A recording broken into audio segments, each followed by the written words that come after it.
America Israel സംയുക്ത ആക്രമണമാണ് ഇപ്പോൾ ഇറാന് നേരെ നടന്നുകൊണ്ടിരിക്കുന്നത്. അമേരിക്കയുമായി വളരെ കൃത്യമായി ഉണ്ടാക്കിയ ഏകോപനത്തിൻ്റെയും പൂർണ്ണമായ അറിവോടും കൂടിയാണ് ഇസ്രായേൽ ഇറാനെ ഇപ്പോൾ ആക്രമിച്ചുകൊണ്ടിരിക്കുന്നത്. എല്ലാ അന്താരാഷ്ട്ര നിയമങ്ങളെയും ധാരണകളെയും ധിക്കരിക്കാൻ ഇസ്രായേലിന് കരുത്ത് നൽകുന്നത് അമേരിക്കയുടെ ഈ പിന്തുണ മാത്രമാണ്.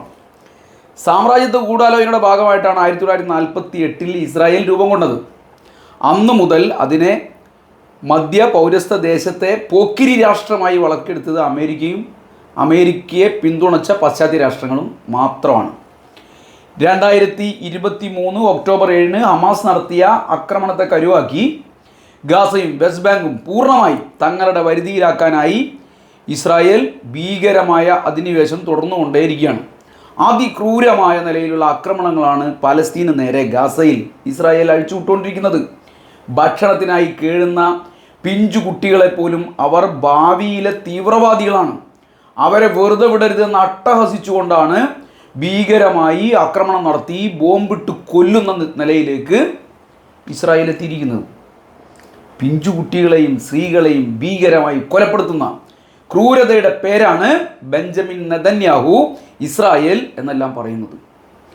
ഈ മനുഷ്യത്വ വിരുദ്ധതയ്ക്ക്, ക്രൂരതയ്ക്ക് എല്ലാ പിന്തുണയും നൽകുകയാണ് അമേരിക്കയും റൊണാൾഡ് ട്രംപും ഇന്ന് ചെയ്തുകൊണ്ടിരിക്കുന്നത്. ഇസ്രായേലിൻ്റെ എല്ലാ ക്രൂരതകൾക്കും കടന്നാക്രമണങ്ങൾക്കും തെമ്മാടിത്തരങ്ങൾക്കും പിന്നിൽ അമേരിക്കയാണ്, അമേരിക്ക മാത്രമാണ്. പലസ്തീനിലെ ഈ ഭീകരത ഇപ്പോൾ ഇറാനിലേക്ക് കൂടി ഇസ്രായേലും അമേരിക്കയും ചേർന്ന് വ്യാപിപ്പിച്ചിരിക്കുകയാണ്. ഇറാനെ ആക്രമിക്കാനുള്ള എല്ലാ ആയുധങ്ങളും ഇസ്രായേലിന് നൽകിയതും നൽകുന്നതും അമേരിക്ക തന്നെയാണ്. ഇസ്രായേലിൻ്റെ പാർട്ട്ണർ ഇൻ ക്രൈം എന്ന പദവി അമേരിക്ക അലങ്കരിച്ചുകൊണ്ടിരിക്കുകയാണ്. ട്രംപിൻ്റെ ഭാഷയിൽ പറഞ്ഞാൽ അമേരിക്കയാണ് ലോകത്തെ ഏറ്റവും അധികം മെച്ചപ്പെട്ട ആയുധങ്ങൾ നിർമ്മിക്കുന്നത്, ആയുധ ഉപകരണങ്ങൾ നിർമ്മിക്കുന്നത്. അതെല്ലാം ഇസ്രായേലിൻ്റെ കൈവശം ഉണ്ട് എന്ന് അദ്ദേഹം അവകാശപ്പെടുകയാണ്. ഇനി ഇത് കൂടുതലായി ഇസ്രായേലിൻ്റെ കൈവശം എത്തിക്കൊണ്ടിരിക്കുകയും ചെയ്യും. അത് എങ്ങനെ ഉപയോഗിക്കണമെന്ന് ഇസ്രായേലിന് വളരെ കൃത്യമായി അറിയുകയും ചെയ്യുമെന്നായിരുന്നു ട്രംപിൻ്റെ കഴിഞ്ഞ ആഴ്ചയിലെ പ്രഖ്യാപനം. ഇറാനെതിരായി സൈനിക നീക്കത്തിൽ ഇസ്രായേൽ ഒരു അയവും വരുത്തില്ല എന്നാണ് താൻ പ്രതീക്ഷിക്കുന്നതെന്ന് ട്രംപ് കാനഡയിൽ G8 രാജ്യങ്ങളുടെ സമ്മേളന വേദിയിൽ വെച്ച് പ്രഖ്യാപിച്ചു. വെടിനിർത്തലിനെ കുറിച്ച് ഞങ്ങൾ അന്വേഷിക്കുന്നേയില്ല. ഇറാൻ യുദ്ധവിരാമത്തിനായി സമ്പൂർണ്ണമായി കീഴടങ്ങുന്നത് ഞങ്ങൾ നോക്കിയിരിക്കുകയാണ് എന്നാണ് ട്രംപ് പറഞ്ഞുകൊണ്ടിരിക്കുന്നത്. ഇറാനിയൻ നേതാക്കളെ വധിക്കുമെന്നും ഇറാനെ സമ്പൂർണ്ണമായി തകർക്കുമെന്നും പരസ്യമായി ഭീഷണിപ്പെടുത്തുകയാണ് ട്രംപ്. എന്നിട്ട് അദ്ദേഹം പറയുന്നത് ഇറാൻ നിരുപാധികമായി കീഴടങ്ങണം എന്ന് അദ്ദേഹം ആവശ്യപ്പെട്ടുകൊണ്ടിരിക്കുക. ട്രംപ് എപ്പോഴും ഭ്രാന്ത് പിടിച്ച പോലെ ആവർത്തിച്ചുകൊണ്ടിരിക്കുന്നത് ഞാൻ ഒപ്പിടാൻ പറഞ്ഞ കരാറിൽ ഇറാൻ ഒപ്പിടണം എന്നുള്ളതാണ്.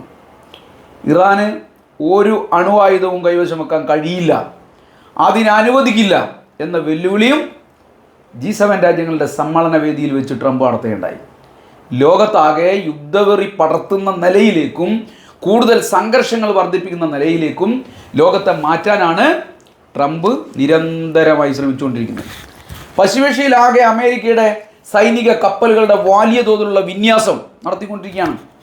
ഇറാനെതിരെ ആക്രമണം നടത്താൻ ഇസ്രായേലിനോടൊപ്പം ചേരാനുള്ള അമേരിക്കൻ പദ്ധതിയുടെ ഭാഗമാണിത്.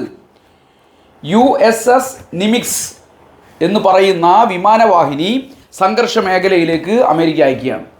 USS കാൾ വിൽസൺ എന്ന് പറയുന്ന യുദ്ധക്കപ്പൽ നേരത്തെ തന്നെ സംഘർഷ മേഖലയിൽ അമേരിക്ക വിന്യസിച്ചിട്ടുണ്ട്. F-22, F-35 യുദ്ധവിമാനങ്ങൾ ഉൾപ്പെടെ അമേരിക്ക സജ്ജമാക്കി നിർത്തിയിരിക്കുകയാണ്. അപകടകരമായ നിലയിലേക്ക് പശ്ചിമേഷ്യയെ എത്തിക്കുകയും വിനാശകരമായ ഒരു യുദ്ധത്തിൻ്റെ വക്കിലേക്ക് യോഗത്തെ തള്ളിവിടുകയുമാണ് ട്രംപ് ഇപ്പോൾ ചെയ്തുകൊണ്ടിരിക്കുന്നത്. കാനഡയിലെ G7 സമ്മേളന വേദി വിടുമ്പോൾ ട്രംപ് പറഞ്ഞത് ഞാൻ ഇവിടെ നിന്നും പോയാൽ ഉടനെ എന്തെങ്കിലും ചെയ്യാൻ പോവുകയാണെന്നായിരുന്നു. ഇറാൻ്റെ ആണവ ബങ്കറുകൾ നശിപ്പിക്കുന്ന ബോംബുകൾ ആ രാജ്യത്തെ ജനതയ്ക്ക് മുകളിൽ വർഷിക്കുമെന്ന് അമേരിക്കൻ പ്രസിഡന്റ് പരസ്യമായി ഭീഷണിപ്പെടുത്തുക. ടെഹ്റാനിലെ അമേരിക്കക്കാരോട് ഒഴിഞ്ഞു പോകാൻ അദ്ദേഹം മുന്നറിയിപ്പ് നൽകി. അതിനുശേഷമാണ് ട്രംപ് എയർഫോഴ്സ് 1 മാധ്യമപ്രവർത്തകരെ കണ്ടുകൊണ്ട് പിന്നീടുള്ള പ്രഖ്യാപനങ്ങളെല്ലാം നടത്തിയത്. കാനഡയിലെ G7 രാജ്യങ്ങളുടെ സമ്മേളനം ഇസ്രായേലിൻ്റെ ഭീകരാക്രമണങ്ങൾക്കും നശീകരണ പ്രവർത്തനങ്ങൾക്കും നേരെ കണ്ണടച്ചുകൊണ്ട് ഇറാനെ കുറ്റപ്പെടുത്തുന്ന പ്രമേയമാണ് പാസാക്കിയത്, അല്ലെങ്കിൽ അത്തരം ഒരു നിലപാടാണ് സ്വീകരിച്ചത്. ഇത് ഇറാന്റെ ആക്രമണത്തിന് ആക്കം കൂട്ടുകയാണ് ചെയ്തത്. ഇതിന്റെ ആവേശത്തിലാണ് ഇസ്രായേലിന്റെ പ്രതിരോധ മന്ത്രി കാറ്റ്സ് ഇറാനിയൻ ആത്മീയ പരമോന്നത നേതാവായിട്ടുള്ള ആയത്തുള്ള അലി ഖമേനിയെ കൊലപ്പെടുത്തുമെന്ന് പ്രഖ്യാപിച്ചിരിക്കുന്നത്.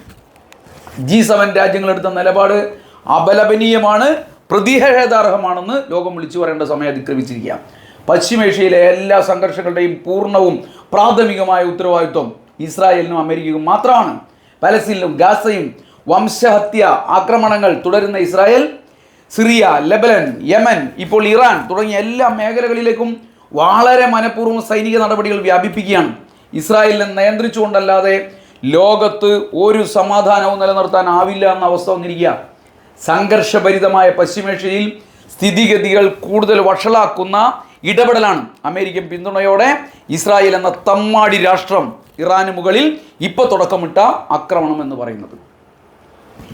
ഇസ്രായേൽ ലോകത്തിലെ ഏറ്റവും വലിയ തമ്മാടി രാഷ്ട്രമാണെന്ന് മാത്രമല്ല, അമേരിക്കൻ പ്രസിഡന്റ് ഡൊണാൾഡ് ട്രംപിൻ്റെ പിന്തുണയോടെ എന്തു ക്രൂരതയും എന്ത് തമ്മാടിത്തരവും ചെയ്യാൻ മടിക്കാത്ത ക്രൂരനായ തീവ്രവാദിയാണ് ഇസ്രായേൽ പ്രധാനമന്ത്രി ബെഞ്ചമിൻ നെതന്യാഹു എന്ന് ലോകത്തിൽ നിന്ന് നേരിട്ട് അനുഭവപ്പെട്ടുകൊണ്ടിരിക്കുകയാണ്.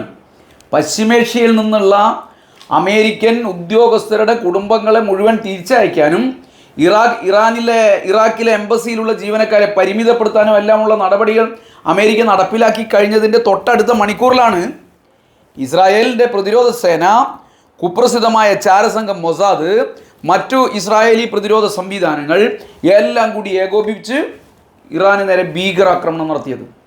ഓപ്പറേഷൻ റൈസിംഗ് ലയൺ എന്ന പേരിലാണ്, അതായത് എന്നേക്കും ഉയരുന്ന സിംഹം എന്ന പേരിട്ടുകൊണ്ടാണ് ഇസ്രായേൽ ഇറാന് മുകളിൽ ആണവ സൈനിക കേന്ദ്രങ്ങൾ ആക്രമിച്ചുകൊണ്ടുള്ള ആക്രമണത്തിൽ യുദ്ധത്തിന് തുടക്കമിട്ടത്. ഇറാന്റെ പ്രധാന നഗരങ്ങളിലും ജനവാസ കേന്ദ്രങ്ങളിലും എല്ലാം വ്യാപകമായ ആക്രമണങ്ങളാണ് ഇസ്രായേൽ 13-ാം തീയതി നടത്തിയത്. നിരവധി സൈനികരും ആയുധശാസ്ത്രജ്ഞരും സാധാരണ ജനങ്ങളും ഉൾപ്പെടെ നൂറുകണക്കിന് ആളുകൾ ആ ദിവസങ്ങളിൽ തന്നെ കൊലയപ്പെട്ടു. 700-ലധികം പേരാണ് കൊലയപ്പെട്ടതെന്നാണ് വാർത്താ ഏജൻസികൾ ജൂൺ 19 റിപ്പോർട്ട് ചെയ്തത്. ഇറാന്റെ revolutionary guard commander Hossein Salami, senior commander Amir Ali Zadeh ഉൾപ്പെടെയുള്ള മുതിർന്ന നേതാക്കളെ അടക്കം ഈ ആക്രമണത്തിൽ ഇറാൻ കൊല ചെയ്തിരിക്കുകയാണ്. അറബ് ലോകത്തും പശ്ചിമേഷ്യയിലും ഇസ്രായേലിനെ ഉപയോഗിച്ച് ആധിപത്യം നേടുന്നതിനായി അമേരിക്ക നടത്തുന്ന കൃത്യമായ പദ്ധതിയാണ് ഈ ആക്രമണത്തിലൂടെ നമുക്ക് കാണാനാവുക. ഇറാന് നേരെ ആക്രമണം ഇസ്രായേൽ ആരംഭിക്കുന്നതിന് തൊട്ടു മുമ്പേ മാധ്യമപ്രവർത്തകരെ കണ്ട റൊണാൾഡ് ട്രംപ് വിശദീകരിച്ചത് അമേരിക്കൻ ആവശ്യങ്ങൾ അംഗീകരിക്കാൻ ഇറാന് മേൽ സമ്മർദ്ദം ചെലുത്താൻ ഇസ്രായേലിൻ്റെ ആക്രമണം ഉപകരിക്കുമെന്നായിരുന്നു. ജൂൺ 15 ഒമാനിൽ വെച്ച് ഒരു പുതിയ ആണവ കരാർ തയ്യാറാക്കുന്നതുമായി ബന്ധപ്പെട്ട് അമേരിക്ക ഇറാൻ ചർച്ചകൾ നടക്കാനിരിക്കെയാണ് 13-ാം തീയതി തന്നെ ഇസ്രായേൽ ആക്രമണം ആരംഭിച്ചത്. എന്നാൽ അതിന് 2 ദിവസം മുമ്പ് തന്നെ ഇസ്രായേൽ മന്ത്രിസഭ ഇറാനെ ആക്രമിക്കാൻ വേണ്ടി തീരുമാനമെടുത്തിരുന്നു എന്നുള്ള വാർത്തകൾ പുറത്തു വരികയാണ്. ബെഞ്ചമിൻ നെതന്യാഹു തന്നെ ഈ വിവരങ്ങൾ അമേരിക്കൻ പ്രസിഡന്റിനെ അറിയിച്ചിരുന്നു എന്ന് മാധ്യമങ്ങൾ റിപ്പോർട്ട് ചെയ്യുകയുണ്ടായി. അതായത് ഇസ്രായേൽ അമേരിക്ക ഗൂഢാലോചനയുടെ ഭാഗമാണ് ഇറാന് നേരെ ഇസ്രായേൽ നടത്തിക്കൊണ്ടിരിക്കുന്ന ആക്രമണം എന്നർത്ഥം. ഇസ്രായേലും അമേരിക്കയും പശ്ചിമേഷ്യയെ കുരുതിക്കളമാക്കുക മാത്രമല്ല, ലോകത്തെ ഒരു 3-ാം ലോക യുദ്ധത്തിൻ്റെ ഭീതിയിലേക്ക് എത്തിക്കുകയുമാണ് ഇപ്പോൾ ചെയ്തിരിക്കുന്നത്. ഓരോ രാജ്യങ്ങളുടെയും സ്വയം നിർണയാവകാശങ്ങളെയും മനുഷ്യാവകാശങ്ങളെയും ജനാധിപത്യത്തെയും എല്ലാം ആസൂത്രിതമായി തകർക്കുന്ന ആഗോള സാമ്രാജ്യത്തിൻ്റെ പുതിയ പദ്ധതിയാണ് പശ്ചിമേഷ്യയിൽ ഇന്ന് നമ്മൾ കാണുന്നത്. പലസ്തീനിൽ തുടരുന്ന ഭീകരത, പലസ്തീനിൽ ഇസ്രായേൽ നടത്തിക്കൊണ്ടിരുന്ന ഭീകരത ഇറാനിലേക്കും അമേരിക്കയും ഇസ്രായേലും കൂടി വ്യാപിപ്പിച്ചിരിക്കുന്നു എന്നർത്ഥം. അമേരിക്കൻ സാമ്രാജ്യത്വം ആഗോളാധിപത്യം നേടുന്നതിനായി ഓരോ രാജ്യങ്ങളെയും അടിച്ചമർത്തുകയാണ്. അതാണ് ലോകത്തിൻ്റെ ഒരു അനുഭവം എന്ന് പറയുന്നത്. ജനങ്ങളെ കൂട്ട കശാപ്പ് നടത്തുകയാണ് അവർ. സാമ്പത്തിക രാഷ്ട്രീയ അധിനിവേശത്തിനായുള്ള യുദ്ധങ്ങൾ അവർ വ്യാപിപ്പിച്ചുകൊണ്ടേയിരിക്കുകയാണ്. പശ്ചിമേഷ്യ എന്ന ഭൂപ്രദേശം എണ്ണ സമ്പത്ത് കൊണ്ട് ഏറ്റവും വലിയ സമ്പന്നമായ പ്രദേശമാണ്. അതേസമയം തന്നെ മതരാഷ്ട്രീയ സംഘർഷങ്ങൾ, അതേപോലെ തന്നെ ഭൂമിശാസ്ത്രപരമായ പ്രത്യേകത, ഇതെല്ലാം കൊണ്ട് തന്നെ ലോകത്തിൻ്റെ ഏറ്റവും പ്രധാനപ്പെട്ട തന്ത്രപ്രധാനമായ പ്രദേശങ്ങളിൽ ഒന്നുകൂടിയാണിത്.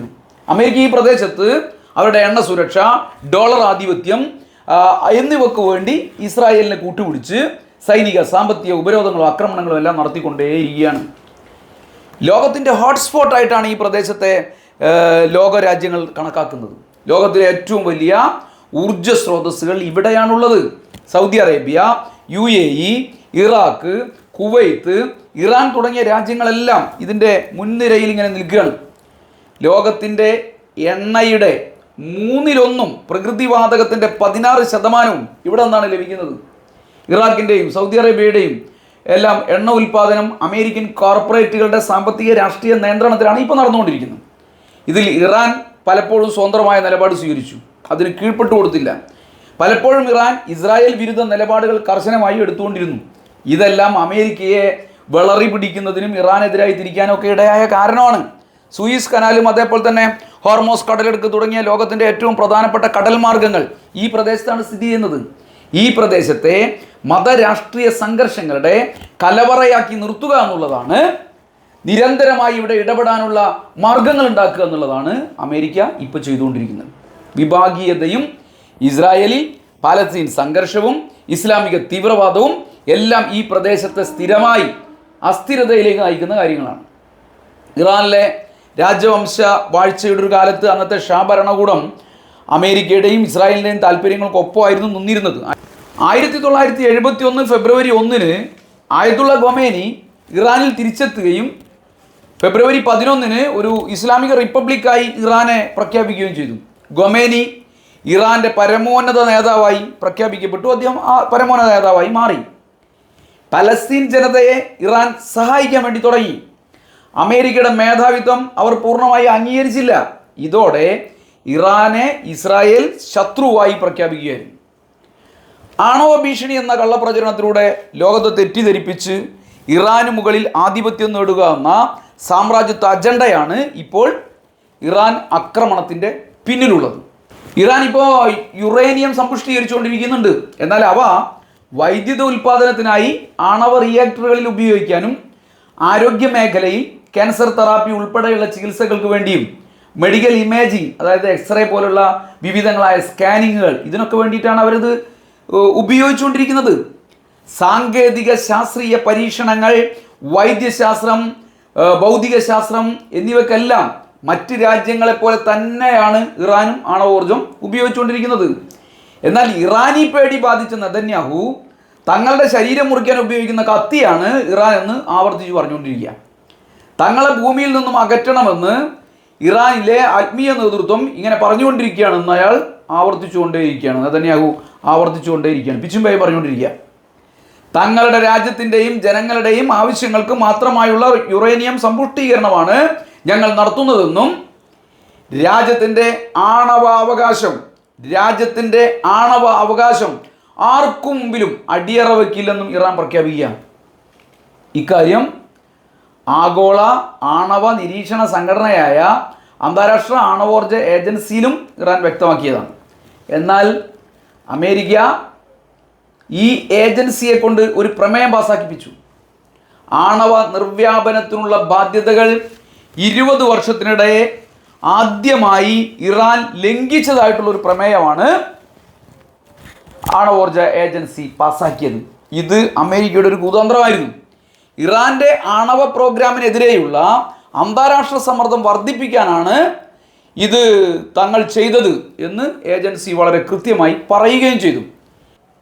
2015 കോംപ്രഹെൻസീവ് പ്ലാൻ ഓഫ് ആക്ഷൻ എന്ന കരാർ, ആ കരാർ ഇറാൻ ഇപ്പോൾ അംഗീകരിക്കണമെന്നും അവർ യുറേനിയം സമ്പുഷ്ടീകരണം പൂർണ്ണമായും നിർത്തിവെക്കണമെന്നാണ് ഇപ്പോൾ അമേരിക്കയും ഇസ്രായേലും എല്ലാം പറഞ്ഞുകൊണ്ടിരിക്കുന്നത്. എന്നാൽ 2018 അമേരിക്ക ഈ കരാറിൽ നിന്ന് ഏകപക്ഷീയമായി പിൻവാങ്ങുകയും ഇറാന് മുകളിൽ വിനാശകരമായ ഉപരോധം തുടരുകയും ചെയ്തതാണ്. അതുകൊണ്ട് തന്നെ ഇറാന് രാഷ്ട്രീയ പ്രേരിതമായിട്ടുള്ള ഈ കരാറിൽ തുടർന്നു പോവേണ്ടതില്ല എന്ന നിലപാടുണ്ടായി. അവർ ആ നിലപാട് പരസ്യമായി പറയുകയും ചെയ്തു. അതായത് 2015 ഉണ്ടാക്കിയ കരാർ 2018 അമേരിക്ക പൂർണ്ണമായി അതിൽ നിന്ന് പിൻവാങ്ങി ഇറാന് മുകളിൽ ഭീകരമായ ഉപരോധം ഏർപ്പെടുത്തുകയും ചെയ്തു എന്നർത്ഥം.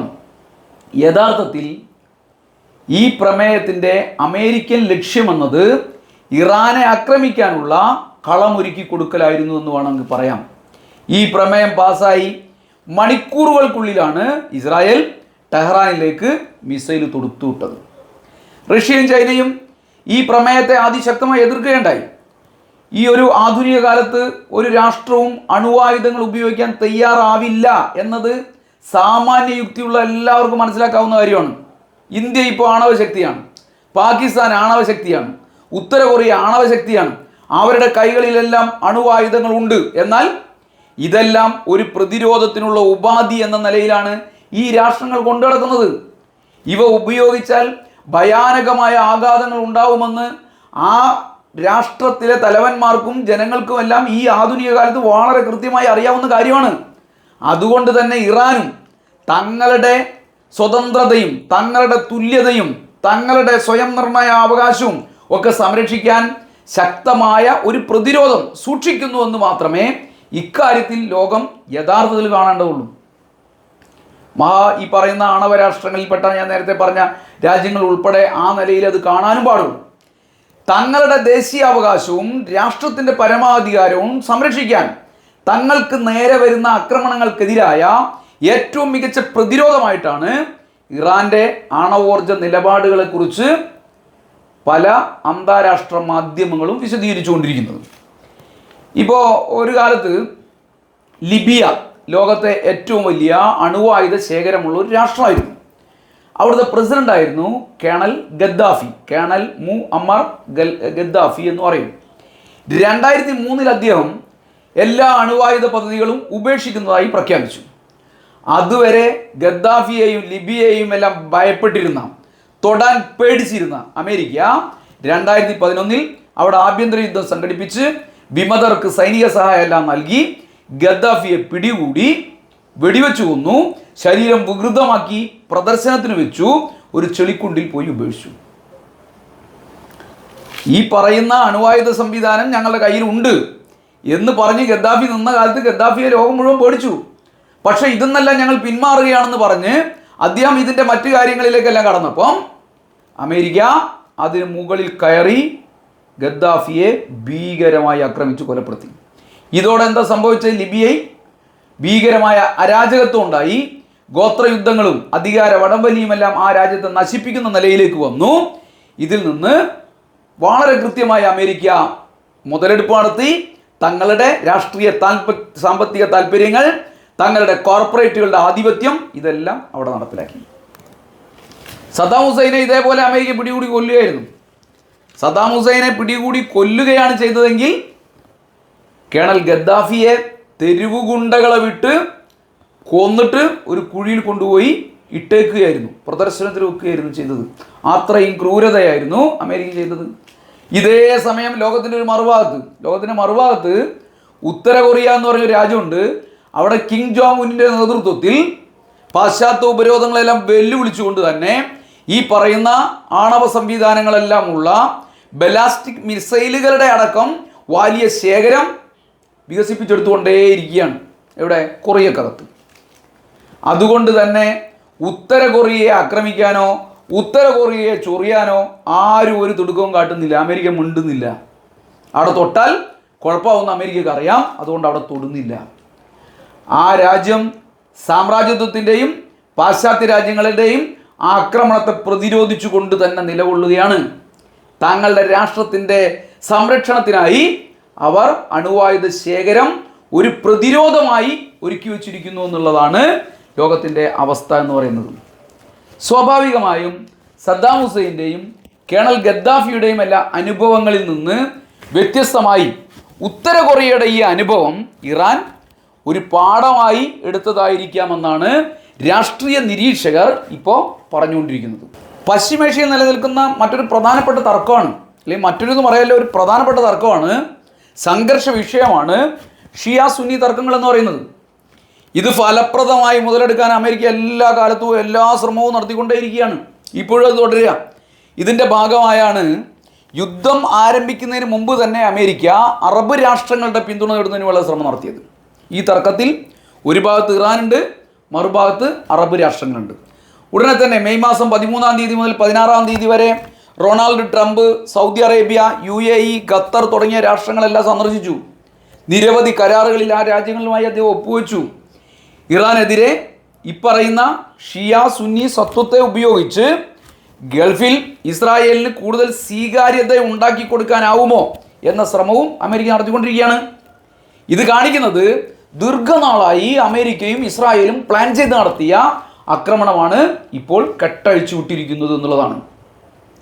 സാമ്പത്തിക ഉപരോധത്തിലൂടെ ഇറാനെ പരമാവധി തളർത്തി ഇസ്രായേലിന് ആക്രമണം നടത്താനും ആ രാഷ്ട്രത്തെയും ജനങ്ങളെയും തകർക്കാനുള്ള എളുപ്പമാർഗം ഉണ്ടാക്കി കൊടുത്തത് അമേരിക്കയാണ്. അമേരിക്കക്കൊപ്പം ചില പാശ്ചാത്യ രാജ്യങ്ങൾ ഇപ്പോൾ കൂടിക്കൊണ്ടിരിക്കുക. എങ്ങനെയാണ് എളുപ്പമാർഗം ഉണ്ടാക്കി കൊടുത്തത്? ഒരു പക്ഷേ 2022 മുമ്പത്തെ ലോകത്ത് ഏറ്റവും അധികം ഉപരോധം നേരിടേണ്ടി വന്ന ഏക രാജ്യം ഇറാനായിരുന്നു. ഇപ്പോൾ റഷ്യയായി മാറിയിട്ടുണ്ട്. ഒരു പരമാധികാര രാഷ്ട്രമായ ഇറാനിൽ കടന്നു കയറി സർവ്വതും തകർത്ത് പശ്ചിമേഷ്യയിലെ അമേരിക്കൻ സാമ്രാജ്യത്വത്തിനെതിരായിട്ടുള്ള എതിർ ശബ്ദത്തെ ഇല്ലാതാക്കാനാണ് അമേരിക്കയും ഇപ്പറയുന്ന ഉപരോധത്തിലൂടെ പശ്ചിമേഷ്യൻ രാജ്യങ്ങളും അമേരിക്കയും പാശ്ചാത്യ നാടുകളും ഇസ്രായേലും എല്ലാം ശ്രമിച്ചത്. ഇസ്രായേലിൻ്റെ പേടി സ്വപ്നങ്ങളാണ് ഇറാൻ, ഹിസ്ബുള്ള, ഹമാസ് എന്നെല്ലാം പറയുന്നത്. തങ്ങളുടെ പ്രധാനപ്പെട്ട സഖ്യശക്തിയായ, തങ്ങളുടെ ഈ പറയുന്ന ക്രിമിനൽ പാർട്ട്ണറായ ഇസ്രായേലിൻ്റെ ഭീഷണികളായ ഈ മൂന്നെണ്ണത്തെയും അമേരിക്കയും അവരുടെ ശത്രുക്കളായി പ്രഖ്യാപിക്കുകയാണ്. അതുകൊണ്ടാണ് ഈ ആക്രമണത്തിൽ ഇസ്രായേലിനേക്കാളും വലിയ താല്പര്യം അമേരിക്ക പ്രകടിപ്പിച്ചുകൊണ്ടിരിക്കുന്നത്. 12 അറബ് രാജ്യങ്ങളാണ് പശ്ചിമേഷ്യയിലുള്ളത്. 12 അറബ് രാജ്യങ്ങളാണ് പശ്ചിമേഷ്യക്കകത്തുള്ളത്. Saudi Arabia, United Arab Emirates അതായത് UAE, Qatar, Oman, Kuwait, Bahrain, Yemen, Jordan, Syria, Lebanon, Palestine എന്ന് പറഞ്ഞാൽ വെസ്റ്റ് ബാങ്കും ഗാസയും. ഇതിൽ അറബ് രാജ്യങ്ങളല്ലാത്ത രാഷ്ട്രങ്ങളാണ് ഇസ്രായേലും ഇറാനും. ഇറാൻ പേർഷ്യൻ സംസ്കാരം പിന്തുടരുന്ന രാഷ്ട്രമാണ്. തുർക്കിയും സൈപ്രസും അവിടെ ഉണ്ട്. ഇത് പശ്ചിമേഷ്യൻ രാജ്യങ്ങളുടെ കൂട്ടത്തിൽ തന്നെയാണ് കണക്കാക്കുന്നത്. ഏഷ്യയിലും യൂറോപ്പിലും ഇവ ഉൾപ്പെടുന്നുണ്ട്. ഇപ്പോൾ സൈപ്രസ് യൂറോപ്യൻ യൂണിയൻ അംഗമാണെങ്കിലും ഭൂമിശാസ്ത്രപരമായി അത് പശ്ചിമേഷ്യക്കകത്ത് തന്നെയാണുള്ളത്. മറ്റു 3 രാജ്യങ്ങൾ കൂടി അവിടെ ഉണ്ട്. ആ 3 രാജ്യങ്ങൾ എന്ന് പറയുന്നത് ഒന്ന് അസർബൈജാനാണ്, 2 ജോർജിയാണ്, അതുപോലെ 3ാമത്തത് അർമേനിയാണ്. ഇവയെല്ലാം ഏഷ്യ യൂറോപ്പ് ഇടനാഴിയിലാണ് സ്ഥിതി ചെയ്യുന്നത്. അപ്പോൾ ഞാൻ പറഞ്ഞത് ഇത്രയും വിശാലമായ മേഖലയിലെ തങ്ങളുടെ എണ്ണ താല്പര്യങ്ങൾ സംരക്ഷിക്കുന്നതിനുള്ള ഒരു പ്രോക്സി രാഷ്ട്രമായിട്ടാണ്, ക്രിമിനൽ കൂട്ടാളിയായിട്ടാണ് ഇസ്രായേലിനെ അമേരിക്ക എല്ലാ ഘട്ടത്തിലും ഉപയോഗിക്കുന്നതും ഇപ്പോൾ ഉപയോഗിച്ചുകൊണ്ടിരിക്കുന്നു. ഈ രാഷ്ട്രങ്ങളിലെല്ലാം നേരത്തെ 2003 ഇറാഖിൽ ആണവനശീകരണത്തിൻ്റെ പേരിൽ യുദ്ധം നടത്തി സദ്ദാം ഹുസൈനെ അതിക്രൂരമായി കൊലപ്പെടുത്തി അമേരിക്കൻ അനുകൂലമായ സർക്കാർ ഉണ്ടാക്കി. ഇതേപോലെ എല്ലായിടത്തും അമേരിക്ക ഇടപെട്ടിരുന്നു. എന്നാൽ അവിടെ ജനാധിപത്യം ഇല്ല, അത് പുനഃസ്ഥാപിക്കാൻ വേണ്ടി പോകുന്നു എന്ന് പറഞ്ഞിട്ടാണ് നടത്തിയത്. പക്ഷെ അവിടെ ജനാധിപത്യം ഉണ്ടാക്കിയില്ല എന്ന് മാത്രമല്ല, ഇറാഖ് അമേരിക്ക കീഴ്പ്പെടുത്തുന്നതോടുകൂടി സംഭവിച്ചത് ഇറാഖ് എന്ന് പറയുന്ന രാജ്യം മുഴുവൻ അരാജകത്വത്തിലേക്ക് നീങ്ങി. ISIS പോലുള്ള സംഘടനകൾ അവിടെ വളർന്നു വന്നു. 1 ലക്ഷത്തിലധികം മനുഷ്യരെ അമേരിക്കൻ പിന്തുണയുള്ള സൈന്യവും ആഭ്യന്തര കലാപം നടത്തിയ സംഘങ്ങളുമെല്ലാം കൂടി ചേർന്ന് ക്രൂരമായി കൊലപ്പെടുത്തി. അങ്ങനെയാണ് ആ രാഷ്ട്രത്തെ തങ്ങളുടെ കാൽക്കീഴിൽ അമേരിക്ക കൊണ്ടുവന്നത്. ഇപ്പോൾ ISISനെ തകർക്കാൻ എന്ന വ്യാജ വാദം ഉന്നയിച്ച് അമേരിക്ക ഇറാഖ് ജനതയ്ക്ക് നേരെ അതിക്രമങ്ങൾ ഇപ്പോഴും തുടരുകയാണ്. യമനിൽ ഹൂതി സംഘങ്ങളെ തകർക്കാൻ എന്ന പേരിൽ സൗദി അറേബ്യക്ക് സൈനിക സഹായം നൽകുകയും അവിടെ സംഘർഷം നിലനിർത്തുകയും ചെയ്യുകയാണ് അമേരിക്ക ഈ പറയുന്ന യമനുമായി ബന്ധപ്പെട്ടുകൊണ്ട് ചെയ്തുകൊണ്ടിരിക്കുന്നത്. സിറിയയിൽ ജനാധിപത്യത്തിന് പിന്തുണ നൽകുന്നെന്ന് പ്രഖ്യാപിച്ചുകൊണ്ടാണ് വിമതരെ അമേരിക്ക സഹായിച്ചത്. ബഷർ അൽ അസദിൻ്റെ സർക്കാരിനെ അട്ടിമറിക്കാൻ അമേരിക്ക വിമതർക്ക് സൈനിക നയതന്ത്ര സഹായം മുഴുവൻ നൽകി. 5 ലക്ഷത്തോളം മനുഷ്യരെ അവിടെ ആഭ്യന്തര യുദ്ധത്തിൽ അമേരിക്കയുടെ മുൻകൈയോടുകൂടി കൊല ചെയ്തു. ഇപ്പോഴും ഇസ്ലാമിക ഭീകരവാദ സംഘടനകൾക്ക് നേരെ ഡ്രോൺ ആക്രമണം നടത്തുകയാണെന്നതിൻ്റെ പേരിൽ അവിടുത്തെ ജനതയെ ആക്രമിച്ചുകൊണ്ടേയിരിക്കുകയാണ് അമേരിക്ക ചെയ്തുകൊണ്ടിരിക്കുന്നത്. ലിബിയയിൽ 2011 നാറ്റോയുടെ നേതൃത്വത്തിലാണ് ധാരാളം വ്യോമാക്രമണങ്ങൾ ആ രാഷ്ട്രത്തിന് നേരെ നടത്തുന്നത്. അതിനു പുറമെ പ്രാദേശിക തീവ്രവാദ സംഘങ്ങൾക്ക് ആയുധവും പരിശീലനവും എല്ലാം നൽകി അവിടെ ആധിപത്യത്തിനുള്ള ശ്രമം അമേരിക്ക നിരന്തരമായി തുടർന്നു. ഇറാനിൽ ദീർഘകാലമായി എണ്ണ വ്യാപാര നിരോധനങ്ങളും സാമ്പത്തിക മേഖലയിലെ ബാങ്കുകളുടെ നിയന്ത്രണവും ഉൾപ്പെടെ ഇറാന് മുകളിൽ ചുമത്തി ഇറാനെ സാമ്പത്തികമായി ദുർബലപ്പെടുത്താനുള്ള ശ്രമങ്ങൾ നേരത്തെ പറഞ്ഞതുപോലെ തുറന്നുകൊണ്ടിരിക്കുകയാണ് കുറേ കാലങ്ങളായിട്ട്. ഇസ്രായേലിനെയും സൗദി അറേബ്യയും ഒന്നിപ്പിക്കുന്നതിന് വേണ്ടിയിട്ടുള്ള നിരവധി ഒത്തുതീർപ്പുകൾക്ക് ഒരു ഭാഗത്ത് അമേരിക്ക ശ്രമിച്ചുകൊണ്ടിരിക്കുന്നു. അതെല്ലാം ഈ പറഞ്ഞ ഇറാനെ ഒറ്റപ്പെടുത്തുന്നതിന് വേണ്ടിയിട്ടുള്ള തങ്ങളുടെ പദ്ധതി നടപ്പിലാക്കുന്നതിന് വേണ്ടിയിട്ടാണ്. അതോടൊപ്പം തന്നെയാണ് അമേരിക്കയെ അലട്ടിക്കൊണ്ടിരിക്കുന്ന ഏറ്റവും പ്രധാനപ്പെട്ട പ്രശ്നം ചൈനയുടെ സ്വാധീനം പശ്ചിമേഷ്യക്കകത്തും ലോകത്തും വർദ്ധിച്ചുകൊണ്ടിരിക്കുകയാണ്. അത് തടയാൻ എല്ലാ ശ്രമവും നടത്തുക. അതിലൊന്നാണ് ഇന്ത്യയെ തങ്ങളുടെ കാൽക്കീഴിൽ നിർത്താൻ ആയുധ സാമ്പത്തിക ബന്ധങ്ങൾ അമേരിക്ക ശക്തിപ്പെടുത്തിക്കൊണ്ടിരിക്കുന്നത്. ഇതെല്ലാം കാണിക്കുന്നത് പശ്ചിമേഷ്യയിലാകെ തങ്ങളുടെ ആധിപത്യം ശക്തിപ്പെടുത്താനുള്ള എല്ലാ ശ്രമവും സൈനിക അതിക്രമങ്ങളിലൂടെ നിരന്തരം അമേരിക്ക നടത്തിക്കൊണ്ടേയിരിക്കുകയാണ്. ഈ അധിനിവേശങ്ങളുടെ അവസാനത്തെ ആക്രമണമാണ് ഇപ്പോൾ ഇറാനിൽ അമേരിക്ക ഇസ്രായേലിനെ ഉപയോഗിച്ച് പ്രോക്സി യുദ്ധം നടത്തിക്കൊണ്ടിരിക്കുന്നത്. നേരിട്ട് അമേരിക്ക ഇടപെടുമെന്ന് ട്രംപ് പറഞ്ഞുകൊണ്ടിരിക്കുകയാണ്. വരാനിരിക്കുന്ന ദിവസങ്ങളിലെ കാര്യങ്ങൾ കാത്തിരുന്ന് കാണുക മാത്രം നിവൃത്തിയുള്ളൂ. ഇറാന് ഒരു ആണവായുധം നിർമ്മിക്കാൻ ഏറ്റവും കുറഞ്ഞത് ഇനിയും 3 വർഷമെങ്കിലും വേണ്ടി വരുമെന്നാണ് അമേരിക്കൻ ഇൻ്റലിജൻസിൻ്റെ തന്നെ റിപ്പോർട്ടുകളെല്ലാം കാണിക്കുന്നത്. ഉപരോധങ്ങൾ ആ രാഷ്ട്രത്തെയും അതിൻ്റെ സമ്പദ്ഘടനയെയും തകർത്തുകൊണ്ടിരിക്കുകയാണ്.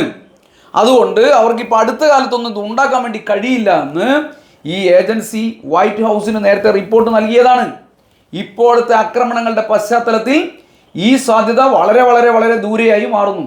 അതായത് ഇപ്പം നടന്നിട്ടുള്ള ആക്രമണങ്ങൾ കുറേ കൂടി ഇറാനെ പ്രതിസന്ധിയിലേക്ക് കൊണ്ടുപോവുകയാണ്.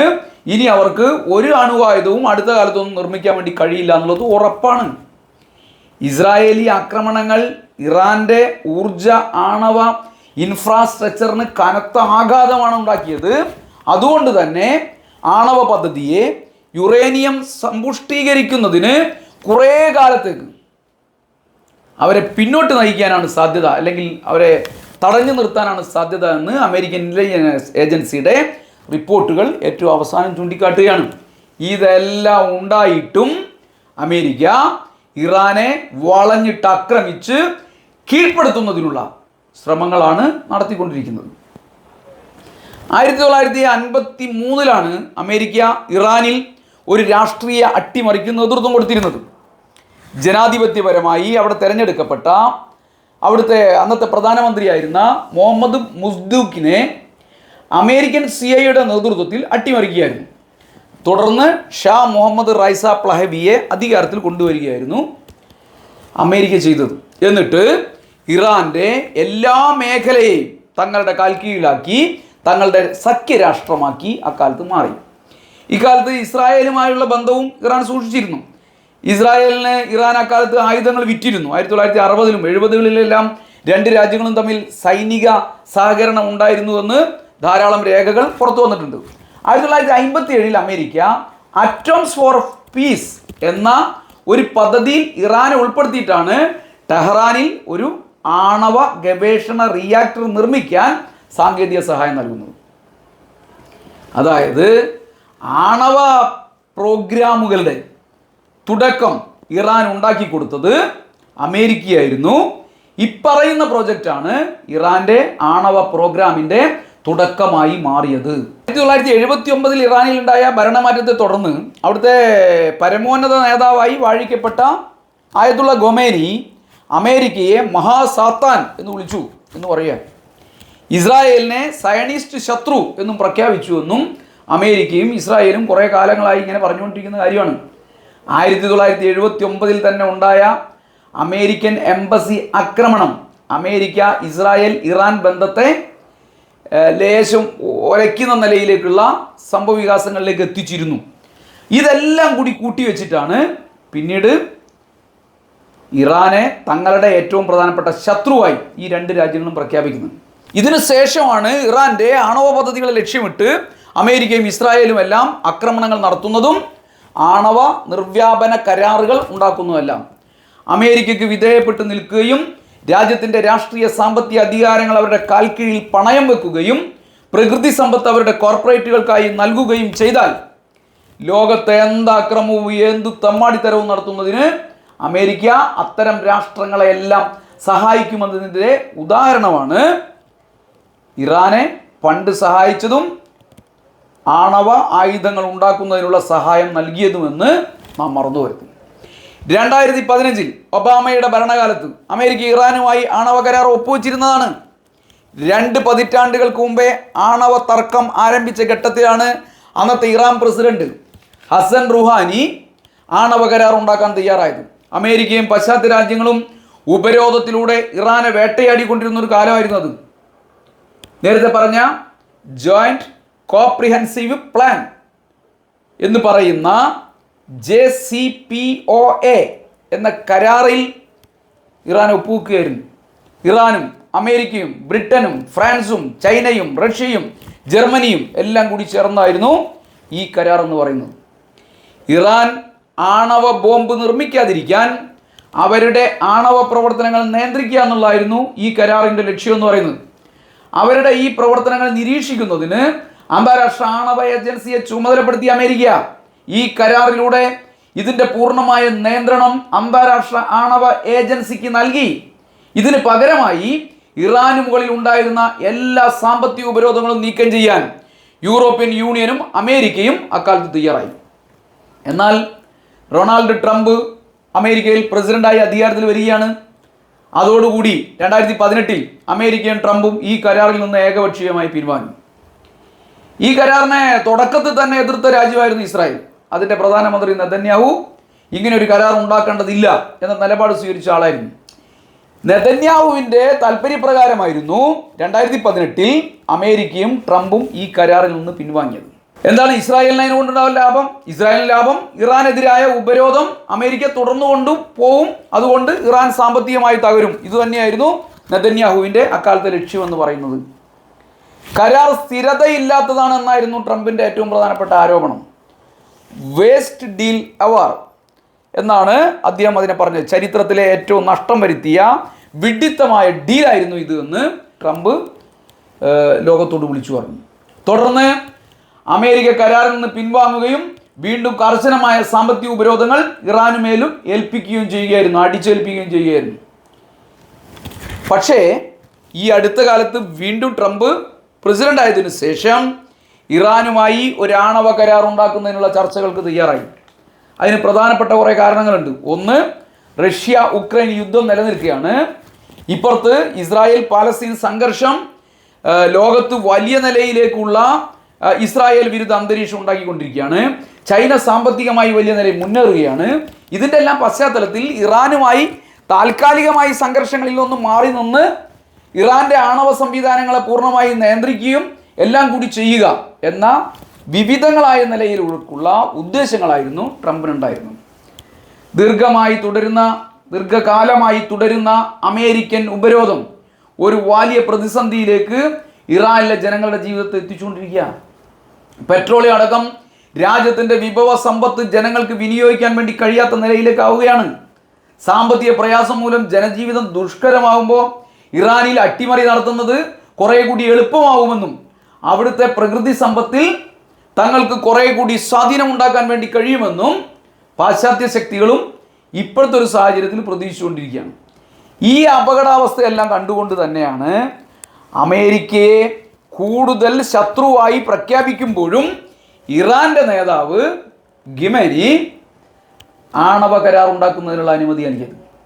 ഇറാൻ്റെ സമ്പുഷ്ടീകരിച്ച യുറേനിയം, എൻറിച്ച് യുറേനിയത്തിൻ്റെ അളവ് ഇങ്ങനെ കൂടിക്കൊണ്ടേ വരികയാണ് എന്ന് ഭയപ്പെടുത്തുന്ന റിപ്പോർട്ടുകൾ വിവിധ ഏജൻസികളുടേതായിട്ട് ഇസ്രായേൽ ഇങ്ങനെ പ്രചരിപ്പിച്ചുകൊണ്ടിരിക്കുകയാണ്. സാധാരണ പ്രകൃതിയിൽ നിന്ന് ലഭിക്കുന്ന യുറേനിയത്തിൻ്റെ സാന്ദ്രത വളരെ കുറവായിരിക്കും. 0.7% മാത്രമാണ് അതിന് സാന്ദ്രത ഉണ്ടാവുക. അത് ഉയർന്ന നിലയിൽ സമ്പുഷ്ടീകരിക്കുമ്പോഴാണ് സാന്ദ്രത വർദ്ധിക്കുകയും അത് 90% വരെ എത്തുമ്പോൾ അണുബോംബ് ഉൾപ്പെടെയുള്ള ആണവായുധങ്ങളുടെ നിർമ്മാണത്തിന് സജ്ജമാവുകയും ചെയ്യുന്നത്.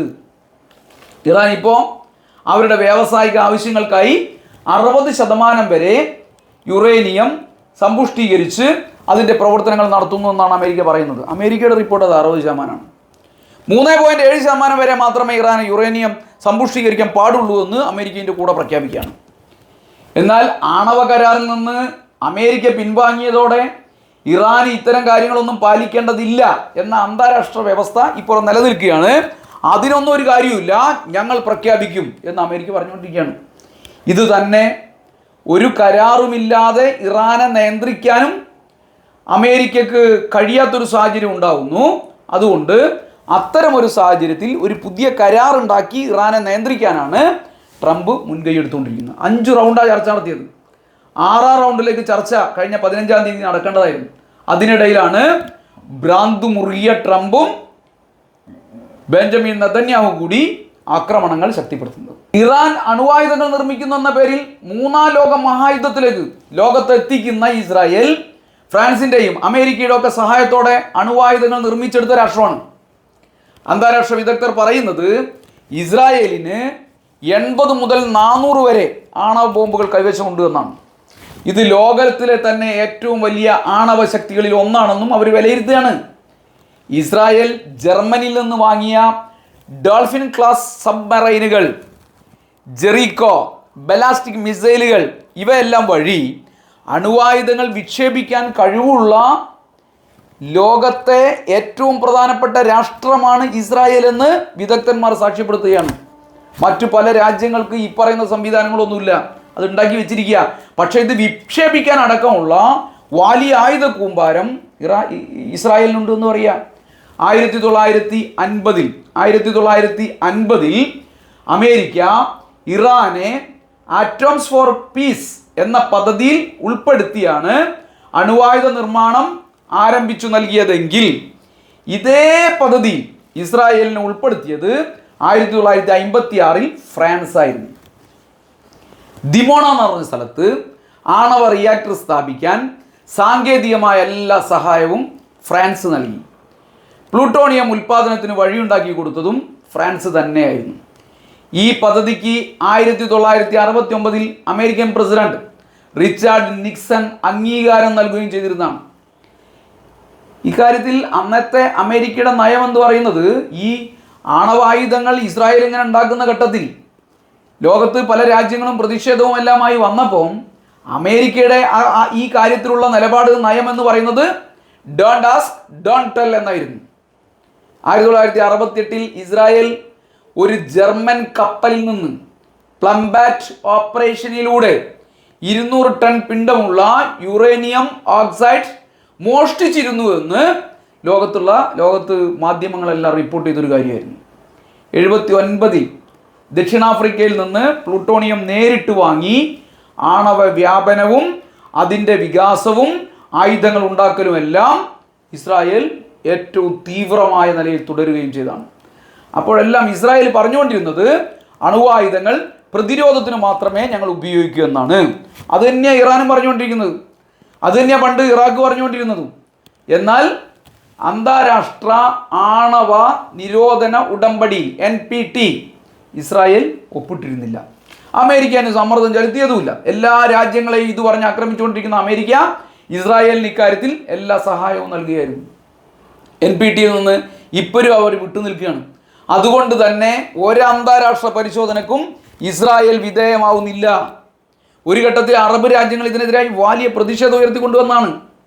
ഈ ഇസ്രായേലാണ് ഇങ്ങനെ ലോകത്തെ ഏറ്റവും വലിയ ആണവായുധങ്ങളുടെ കൂമ്പാരമുള്ള ഇസ്രായേലാണ് ആണവ പ്രോഗ്രാമുകൾ തടയാൻ, ഇറാൻ്റെ ആണവ പ്രോഗ്രാമുകൾ തടയാൻ ഡോൺ ആക്രമണവും അതേപോലെ തന്നെ സൈബർ ആക്രമണവും ശാസ്ത്രജ്ഞരെ കൂട്ടക്കൊല നടത്തുന്ന ആക്രമണവും എല്ലാം നടത്തിക്കൊണ്ടിരിക്കുന്നു. ഇതിന് അമേരിക്കയും G7 രാജ്യങ്ങളും പിന്തുണ നൽകുകയുമാണ്. ഇത് കടുത്ത അനീതിയാണ്, ഇത് ആക്രമണമാണ്. ഇത് ലോകത്തെ സാധാരണ മനുഷ്യരോട് ഈ പറയുന്ന G7 രാജ്യങ്ങൾ ചെയ്യുന്ന കടുത്ത അനീതിയാണ്, നീതികേടാണ്. അമേരിക്കയുടെ നേതൃത്വത്തിലുള്ള സാമ്രാജ്യത്വ ശക്തികൾ സമാധാനത്തിനും അന്താരാഷ്ട്ര നിയമങ്ങൾക്കെല്ലാം വെല്ലുവിളിയായിക്കൊണ്ടിരിക്കുക. പാലസ്തീൻ പ്രശ്നത്തിൽ 2 വർഷം കൊണ്ട് ആയിരക്കണക്കിന് സ്ത്രീകളും കുട്ടികളും കൊല ചെയ്യപ്പെട്ടപ്പോൾ പോലും ലോകരാഷ്ട്രങ്ങൾ മൗനം പാലിച്ചുകൊണ്ടിരുന്നു. ഇപ്പോഴും മൗനം പാലിക്കുക. ഇതേ നിലപാട് തന്നെയാണ് ഇറാൻ പ്രശ്നത്തിലും അവർ തുടർന്നത്. ഇറാനിൽ 700 ആളുകളെ ഇപ്പോൾ മരിച്ചിട്ടുള്ളൂ. പക്ഷേ ഒരു 3ാം ലോക മഹായുദ്ധത്തിനുള്ള അന്തരീക്ഷം ലോകത്ത് രൂപപ്പെട്ടുകൊണ്ടിരിക്കുകയാണ്. പക്ഷെ ഒരക്ഷരം ഇവരാരും മിണ്ടുന്നില്ല. ഇറാൻ ആണവോർജം സമാധാനപരമായ ആവശ്യങ്ങൾക്ക് വികസിപ്പിക്കുകയാണെന്ന് അന്താരാഷ്ട്ര ഏജൻസികൾ തന്നെ വിലയിരുത്തിയിട്ടും ഇറാനെ ഭീഷണിയായി ചിത്രീകരിച്ച് ആണവായുധ കൂമ്പാരം സൂക്ഷിക്കുന്ന ഇസ്രായേൽ നടത്തിയ ആക്രമണം കടുത്ത ക്രിമിനൽ കുറ്റമാണ്, ഇത് ശരിയല്ല എന്ന് പറയാൻ ലോകത്ത് അത്യപൂർവം രാഷ്ട്രങ്ങൾ മാത്രമേ തയ്യാറായുള്ളൂ. മഹാഭൂരിപക്ഷവും ഇസ്രായേലിൻ്റെയും അമേരിക്കയുടെയും മുന്നിൽ കാലിടിച്ച് നിൽക്കുകയാണ്. സമാധാന ആവശ്യത്തിനാണ് ആണവോർജ്ജം വികസിപ്പിക്കുന്നതെന്ന് അന്താരാഷ്ട്ര പരിശോധനകളിൽ ഉൾപ്പെടെ, ഇറാനിൽ നടത്തിയ അന്താരാഷ്ട്ര ഏജൻസികളുടെ പരിശോധനയിൽ ഉൾപ്പെടെ ആവർത്തിച്ച് വ്യക്തമാക്കിയതാണ്. ഇറാൻ്റെ ആണവ കേന്ദ്രങ്ങളെ ഉൾപ്പെടെ നിരവധി ഘട്ടങ്ങളിലായി പരിശോധിച്ചിട്ടുള്ളതാണ്. ആ പരിശോധന നടത്തിയ കേന്ദ്രങ്ങളാണ് ഇപ്പോൾ ഇസ്രായേൽ ആക്രമണം നടത്തിയത്. ബുഷർ, ഇസ്ഫഹാൻ, ടണാൻസ് എന്നിവിടങ്ങളിലെല്ലാമുള്ള ആണവ കേന്ദ്രങ്ങളും അരാക്കിലുള്ള അവരുടെ ഘനജല റിയാക്ടർ കേന്ദ്രവും എല്ലാം ആക്രമിച്ചു. ഇപ്പോൾ ആണവ റിയാക്ടറുകളെ തണുപ്പിക്കാനാണ് ഈ ഘനജല റിയാക്ടർ ഉപയോഗിക്കുന്നത്. ഇറാൻ അണുബോംബ് നിർമ്മിക്കുന്നില്ല എന്ന് അമേരിക്കയുടെ തന്നെ രഹസ്യാന്വേഷണ ഏജൻസികൾ 3 മാസം മുന്നേ വ്യക്തമാക്കിയതാണ്. കഴിഞ്ഞ മെയ് 14 അന്താരാഷ്ട്ര ആണവ ഏജൻസി ഇൻസ്പെക്ടർമാർ അറാക്കിലേതുൾപ്പെടെയുള്ള ആണവ കേന്ദ്രങ്ങൾ സന്ദർശിച്ച് ഇത് ഉറപ്പുവരുത്തിയതാണ്. എന്നിട്ടും ഇറാനെതിരായി ഇസ്രായേൽ തുടുക്കത്തിൽ ആക്രമണം ആരംഭിച്ചത് എന്തിനാണ്? ഒരു പക്ഷേ ആണവ കരാറിലൂടെ ഇറാനും അമേരിക്കയും തമ്മിൽ ഒരു ഒത്തുതീർപ്പ് ഉണ്ടാക്കാതിരിക്കാനാണോ ഇങ്ങനെ ഒരു ആക്രമണം പെട്ടെന്ന് ഇസ്രായേൽ നടത്തിയതെന്ന് രാഷ്ട്രീയ നിരീക്ഷകർ സംശയം ഉന്നയിക്കുന്നുണ്ട്. കരാറുണ്ടാക്കുകയും അമേരിക്ക ഇറാന് മുകളിലുള്ള ഉപരോധം പിൻവലിക്കുകയും ചെയ്താൽ ഇസ്രായേലിൻ്റെ ഈ മേഖലയിലുള്ള ഏക വെല്ലുവിളിയായ ഇറാൻ വലിയ സാമ്പത്തിക ശക്തിയായി മാറുമെന്നും പലസ്തീൻ പ്രദേശം പൂർണ്ണമായും തങ്ങൾക്ക് തട്ടിയെടുക്കാൻ ഒരുപക്ഷെ കഴിയാതെ വരും എന്നുമെല്ലാം കരുതിയിട്ടാണ് ഇസ്രായേൽ പെട്ടെന്ന് തന്നെ ഇങ്ങനെ ഒരു ആക്രമണം നടത്തിയതെന്നും അന്താരാഷ്ട്ര മാധ്യമങ്ങളും രാഷ്ട്രീയ നിരീക്ഷകരും എല്ലാം പറഞ്ഞുകൊണ്ടിരിക്കുകയാണ്. നിലവിൽ ആണവ കരാറുമായി ബന്ധപ്പെട്ട് ഇറാനിലെ മിതവാദിയായ പ്രസിഡന്റ് മസൂദ് ബക്ഷി നിരവധി ചർച്ചകൾ അമേരിക്കയുമായി ബന്ധപ്പെട്ട് നടത്തേണ്ടായി. ഞാൻ നേരത്തെ സൂചിപ്പിച്ചതുപോലെ ആറാം ഘട്ട ചർച്ചകൾ നടക്കാൻ മണിക്കൂറുകൾ മാത്രം ശേഷിക്കുമ്പോഴാണ് ഇസ്രായേൽ ഭീകരാക്രമണം നടത്തിയത്. കഴിഞ്ഞ ഏപ്രിൽ തുടക്കമിട്ട അമേരിക്ക ഇറാൻ ചർച്ചകൾ ഒമാന്റെ മധ്യസ്ഥതയിലാണ് ഇങ്ങനെ മുടക്കം കൂടാതെ തുടർന്നുകൊണ്ടിരുന്നത്. മസ്കറ്റിലും റോമിലുമായി ഈ പറഞ്ഞ പോലെ 5 ഘട്ടങ്ങളിലായി ചർച്ചകൾ നടന്നു. ആണവ കരാറിൻ്റെ കരട് നിർദ്ദേശങ്ങൾ തയ്യാറാക്കുന്ന നടപടികളും ആരംഭിച്ചു. അപ്പോഴാണ്, അല്ലെങ്കിൽ ജൂൺ 15 വീണ്ടും ചർച്ച നടത്താനിരിക്കുകയാണ് ഈ ശ്രമങ്ങളെല്ലാം അട്ടിമറിച്ചുകൊണ്ടുള്ള ആക്രമണം ഇസ്രായേൽ നടത്തുന്നത്. ഇതിൽ നെതന്യാഹുവിൻ്റെ ലക്ഷ്യം വളരെ വ്യക്തമാണ്. വീണ്ടും കരാറുണ്ടാക്കി സമാധാനപരമായി വളരാൻ ഇറാനെ അനുവദിക്കില്ല എന്നത് തന്നെയാണ്. ഇതിന് കൂട്ടുനിൽക്കുകയാണ് അമേരിക്കയും പാശ്ചാത്യ രാജ്യങ്ങളും ഇപ്പോൾ ചെയ്തുകൊണ്ടിരിക്കുന്നത്. ഇന്ത്യ പാക് സംഘർഷം ഉണ്ടായപ്പം വെടിനിർത്തലിൻ്റെ പിതൃത്വം ഏറ്റെടുത്ത് നിരവധി തവണ അതിൻ്റെ പിതൃത്വം അവകാശപ്പെട്ടിരുന്ന ഡൊണാൾഡ് ട്രംപ് ഇപ്പോൾ ഇസ്രായേൽ ഇറാനെ ആക്രമിച്ചത് മികച്ച പ്രകടനത്തോടു കൂടിയാണെന്ന് പ്രഖ്യാപിച്ചിരിക്കുകയാണ്. ഈ നൂറ്റാണ്ടിൻ്റെ തുടക്കത്തിൽ ഇറാഖിനെതിരായി രാസായുധങ്ങൾ നിർമ്മിക്കുന്നുവെന്ന് ആരോപിച്ച് അമേരിക്കയകത്ത് കടന്ന് പരിശോധന നടത്തി. ഒന്നും ഇതുവരെ കണ്ടെത്താനായിട്ടില്ല.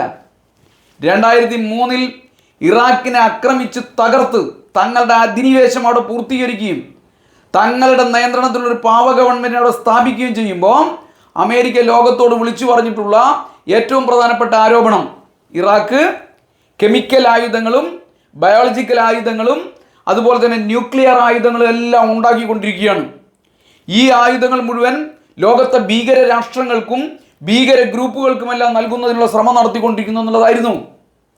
സെപ്റ്റംബർ 11 അമേരിക്കയിലെ വേൾഡ് ട്രേഡ് സെൻറ്ററിന് നേരെ നടന്ന ഭീകരാക്രമണത്തിന് ശേഷം അമേരിക്കയും അമേരിക്കൻ ജനതയും വലിയ ഭീതിയിൽ കഴിയുന്ന, ലോകം മുഴുവൻ തന്നെ വലിയ ഭീതിയിൽ കഴിയുന്ന ഒരു കാലത്താണ് സദ്ദാം ഹുസൈനെ കുറിച്ചും ഇറാഖിനെ കുറിച്ചുമുള്ള വ്യാജമായ ഇന്റലിജൻസ് റിപ്പോർട്ടുകൾ ഉണ്ടാക്കി അമേരിക്ക ലോകത്താകെ പ്രചരണം നടത്തി ഇറാഖിന് മുകളിൽ ആക്രമണം നടത്തിയത്. ക്രൂരനായ സദ്ദാം ഹുസൈൻ എന്ന ഭരണാധികാരിയിൽ നിന്നും ഇറാഖിലെ ജനതയെയും ലോകത്തെയും ഞങ്ങൾ രക്ഷിക്കാൻ പോവുകയാണെന്നായിരുന്നു അമേരിക്ക അന്ന് പ്രഖ്യാപിച്ചത്. ഇറാഖിൽ ഞങ്ങൾ ഡെമോക്രസി ബിൽഡിംഗ്, അതാണ് ഞങ്ങളുടെ ലക്ഷ്യം എന്നായിരുന്നു അമേരിക്കയുടെ പ്രഖ്യാപനം. ഇറാഖിൽ ഞങ്ങൾ ജനാധിപത്യം ഉണ്ടാക്കുമെന്നായിരുന്നു പ്രഖ്യാപനം. എന്നാൽ ജനാധിപത്യത്തിൻ്റെ പേരിൽ അതിൻ്റെ മറവിൽ ഉണ്ടാക്കിയ അമേരിക്കൻ സൈനിക അധിനിവേശമായിരുന്നു ഇറാഖ് ആക്രമണം എന്ന് പറയുന്നത്. പിന്നീട് നടന്ന എല്ലാ അന്വേഷണങ്ങളും, എല്ലാ അന്താരാഷ്ട്ര ഏജൻസികളുടെ അന്വേഷണങ്ങളും ഇറാന്റെ കയ്യിൽ ഒരണുവായുധവും ഉണ്ടായിരുന്നില്ല എന്നാണ് കണ്ടെത്തിയത്. 2004 തന്നെ അമേരിക്കൻ സെനറ്റ് കമ്മിറ്റി ഇറാഖിൽ ഒരു WMD പോലും ഇല്ല എന്ന് പ്രഖ്യാപിക്കുകയുണ്ടായി. WMD എന്ന് പറഞ്ഞാൽ വെപ്പൺസ് ഓഫ് മാസ് ഡിസ്ട്രക്ഷൻ എന്നായിരുന്നു. സർവനാശം വരുത്തുന്ന ഒരായുധവും ഇല്ല എന്ന് തന്നെയായിരുന്നു ഈ ഏജൻസികളുടെ എല്ലാം പഠന റിപ്പോർട്ടുകൾ കാണിച്ചത്. യഥാർത്ഥത്തിൽ ഇറാഖിൻ്റെ വൻതോതിലുള്ള ക്രൂഡ് ഓയിൽ സമ്പത്ത് കവർന്നെടുക്കുക എന്നതായിരുന്നു അമേരിക്കയുടെ ലക്ഷ്യം എന്ന് പറയുന്നത്. ലോകത്തെ 5ാമത്തെ ഏറ്റവും വലിയ എണ്ണ നിക്ഷേപമുള്ള രാജ്യമായിരുന്നു ഇറാഖ്.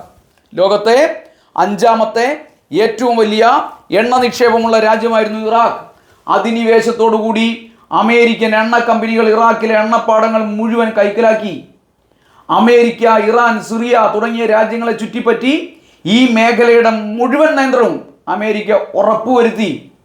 അമേരിക്കയുടെ പ്രൈവറ്റ് മിലിറ്ററി ഇൻഡസ്ട്രീസ് വലിയ സാമ്പത്തിക നേട്ടമാണ് ഈ ഇറാഖ് അധിനിവേശത്തെ തുടർന്ന് അവിടെ ഉണ്ടാക്കിയത്. യുദ്ധത്തിന് ശേഷം ഇറാന്റെ ഡിഫൻസ് ബഡ്ജറ്റ് വലിയ നിലയിലേക്ക് ഉയർത്തി ഈ പാവ ഗവൺമെന്റ്. എന്നിട്ട് അമേരിക്കൻ ആയുധങ്ങൾ മുഴുവൻ അവർ വാങ്ങിക്കൂട്ടി. ഇതായിരുന്നു ഇറാഖ് അധിനിവേശത്തിന്റെ ആദ്യഘട്ടത്തിലെ അമേരിക്കയുടെ നില എന്ന് പറയുന്നത്. അമേരിക്കയുടെ ഈ അധിനിവേശ താല്പര്യങ്ങൾ നടപ്പിലാക്കാൻ, അമേരിക്കയുടെ ഈ അധിനിവേശ കോർപ്പറേറ്റ് താല്പര്യങ്ങൾ നടപ്പിലാക്കാൻ 10,000-കണക്കിന് സൈനികരെയും ലക്ഷക്കണക്കിന് സിവിലിയന്മാരെയും കൊന്നു തള്ളുകയായിരുന്നു ഇറാഖിൽ ചെയ്തുകൊണ്ടിരുന്നത്. പട്ടിണിയും കുടിവെള്ളക്ഷാമവും ആരോഗ്യ വിദ്യാഭ്യാസ മേഖലയുടെ തകർച്ചയും എല്ലാം ആ രാജ്യത്തെ സമ്പൂർണ്ണമായി തകർക്കുന്ന നിലയിലേക്ക് എത്തിച്ചിരിക്കുകയാണ്. ഇറാഖ് വിഭജിക്കപ്പെടുന്ന നിലയിലേക്ക് എത്തി. ഏറ്റവും നന്നായി സൗകര്യത്തോടു കൂടി ജീവിച്ചിരുന്നൊരു ജനത ദുരിതത്തിൻ്റെ നടും കഴുത്തിലേക്ക് എത്തി. IS ഉൾപ്പെടെയുള്ള തീവ്രവാദ സംഘടനകൾ അവിടെ ശക്തി ആർജിക്കാൻ വേണ്ടി തുടങ്ങി. ഐക്യരാഷ്ട്രസഭയെ പോലും വെല്ലുവിളിച്ചുകൊണ്ടായിരുന്നു അമേരിക്ക ഇറാഖ് അധിനിവേശം അന്ന് നടത്തിയത്. അമേരിക്കയുടെ ആധിപത്യത്തിനും എണ്ണക്കും വേണ്ടിയുള്ള യുദ്ധമായിരുന്നു അതെന്ന് കാലം തെളിയിച്ചു. ഇതേ പ്രചരണം തന്നെയാണ് ഇറാനെതിരായിട്ടുള്ള അധിനിവേശത്തിലും ഇസ്രായേലും അമേരിക്കയും നടത്തിക്കൊണ്ടേയിരിക്കുന്നത്. ഇറാൻ അണുവായുധം നിർമ്മിക്കാനുള്ള പ്രവർത്തനങ്ങൾ ത്വരിതപ്പെടുത്തിയിട്ടുണ്ടെന്നും അത് തടയാനുള്ള അവസാനത്തെ അവസരമാണിതെന്നും ഇസ്രായേൽ പറഞ്ഞുകൊണ്ടേയിരിക്കുകയാണ്, പ്രഖ്യാപിക്കുകയാണ്. ഇറാന്റെ ആണവ കേന്ദ്രങ്ങൾ ഇസ്രായേൽ ആക്രമണം നടത്തുമെന്ന പ്രചരണം അവർ കുറച്ചു കാലമായി തന്നെ തുറന്നുകൊണ്ടിരിക്കുകയായിരുന്നു. ഇതെല്ലാം അമേരിക്കൻ മാധ്യമങ്ങൾ വലിയ നിലയിൽ ഇക്കാലത്ത് റിപ്പോർട്ട് ചെയ്യുകയും ചെയ്തിരുന്നു. അതായത് ഇറാനിൽ ഇസ്രായേലി ആക്രമണം ആസന്നമാണെന്ന് അമേരിക്കൻ ഭരണകൂടം മാത്രമല്ല, ട്രംപ് മാത്രമല്ല, അവിടുത്തെ മാധ്യമങ്ങളും പ്രഖ്യാപിച്ചിരുന്നു. അമേരിക്കൻ സാമ്രാജ്യത്തിൻ്റെ നിലനിൽപ്പ് തന്നെ യുദ്ധങ്ങളെ ആശ്രയിച്ചിട്ടാണ്. ഇതോർക്കാതെ ഡൊണാൾഡ് ട്രംപിന് സമാധാനത്തിൻ്റെ പട്ടം ചാർത്തി കൊടുക്കാൻ ഇന്ത്യയിലേതുൾപ്പെടെയുള്ള ലോകത്തെ മാധ്യമങ്ങൾ ഒരു ഭാഗത്ത് ശ്രമിച്ചുകൊണ്ടിരിക്കുകയാണ്. അവർ ഇപ്പോൾ ഇറാനെതിരായി നടത്തുന്ന പ്രചരണങ്ങൾ 2003 ഇറാഖിനെതിരായി നടത്തിയതിന് സമാനമായ നിലയിലുള്ളതാണ്. ഇസ്രായേൽ എന്ന തമ്മാടി രാഷ്ട്രത്തെ രക്ഷിച്ചെടുക്കാനുള്ള വിപുലമായ സാമ്രാജ്യത്വ പദ്ധതിയുടെ ഭാഗമായിട്ടാണ് ഈ പ്രചരണങ്ങളെല്ലാം ലോകം മുഴുവൻ നടത്തിക്കൊണ്ടിരിക്കുന്നത്. അമേരിക്ക ഇറാനുമായി ആണവ കരാർ ഉണ്ടാക്കുന്നതിന് നടത്തിയ ശ്രമങ്ങൾ, ഇസ്രായേലിന് ഗാസ പൂർണ്ണമായും കീഴടക്കിയ ശേഷം ഇറാനുമായി യുദ്ധത്തിനുള്ള ഒരു മികച്ച തയ്യാറെടുപ്പിനുള്ള അവസരം ഉണ്ടാക്കാൻ കൊടുത്തിട്ടുള്ള കെണിയായിരുന്നു എന്നും രാഷ്ട്രീയ നിരീക്ഷകർ അഭിപ്രായം പറഞ്ഞുകൊണ്ടിരിക്കുകയാണ്. ഇതേ സമയം തന്നെ ലോകത്ത് ഭീകരവാദം പ്രോത്സാഹിപ്പിക്കുന്ന പാകിസ്ഥാനെ തങ്ങളുടെ കൂടെ നിർത്തുന്നതിനുള്ള ശ്രമം അമേരിക്ക ഇപ്പോൾ കൂടുതൽ ശക്തിപ്പെടുത്തുകയാണ്. ഇറാനുമായുള്ള ബന്ധം മോശമാകുമ്പോൾ പാകിസ്ഥാന്റെ പരിപൂർണ പിന്തുണ തങ്ങൾക്ക് ആവശ്യമാണെന്നുള്ള അടിസ്ഥാനത്തിലാണ് അമേരിക്ക ഈ നിലപാട് സ്വീകരിച്ചുകൊണ്ടിരിക്കുന്നത്. അമേരിക്കൻ സാമ്രാജ്യത്വ താല്പര്യങ്ങളാണ് ലോകത്തെ ആകെ സംഘർഷത്തിലേക്ക് നയിക്കുന്നത്. അതുകൊണ്ട് തന്നെ ചൈന ഉൾപ്പെടെയുള്ള രാജ്യങ്ങൾ ഇതിനെതിരായി അതിശക്തമായി രംഗത്ത് വന്നിരിക്കുക. പശ്ചിമേഷ്യയിൽ അമേരിക്ക നടത്തിക്കൊണ്ടിരിക്കുന്ന കയ്യേറ്റങ്ങളെ എതിർക്കാൻ തയ്യാറാവുന്ന ഇറാനെ ഒരു തന്ത്രപരമായ പങ്കാളിയായി റഷ്യയും ചൈനയും ഇപ്പോൾ കാണുക. വർഷങ്ങളായി അമേരിക്കൻ ഉപരോധം നേരിടുന്ന ഇറാന്റെ സൈനിക സാമ്പത്തിക ശേഷി ഉയർത്താൻ ഈ രാജ്യങ്ങൾ സഹായം നൽകുകയാണ്, ശ്രമിച്ചുകൊണ്ടിരിക്കുകയാണ്. ചൈന ഇറാനിൽ $400 ബില്യൺ നിക്ഷേപം നടത്താൻ തയ്യാറായിരിക്കുകയാണ്. ചൈനയുടെ ബെൽറ്റ് ആൻഡ് റോഡ് പദ്ധതി BRI, ഇറാൻ, സൗദി, UAE എന്നീ പശ്ചിമേഷ്യൻ രാജ്യങ്ങളിൽ വലിയ സാമ്പത്തിക നിക്ഷേപം നടത്താനുള്ള സാധ്യതയാണ് തെളിയുന്നത്. ഇതിൽ ഇറാന് മുന്തിയ പരിഗണന നൽകി അവിടെ വലിയ നിക്ഷേപം നടത്തി അതിൻ്റെ സമ്പദ്ഘടനയെ ഉയർത്തിക്കൊണ്ടുവരാൻ ചൈന ബോധപൂർവം ശ്രമിക്കുക. അമേരിക്കയുടെ ഉപരോധത്തെ വെല്ലുവിളിച്ചുകൊണ്ട് തന്നെ 5Gയും ഹുവാവേ ഉൾപ്പെടെയുള്ള സാങ്കേതിക വിദ്യകളും ചൈന ഇറാനും അതുപോലെ തന്നെ പലസ്തീനും നൽകാൻ തയ്യാറായിരിക്കുകയാണ്. അമേരിക്കയെ വെല്ലുവിളിക്കുക ചൈന. ഇറാനുമായി 25 വർഷത്തെ സാമ്പത്തിക സൈനിക കരാറിൽ അവർ ഏർപ്പെട്ട് കഴിഞ്ഞു.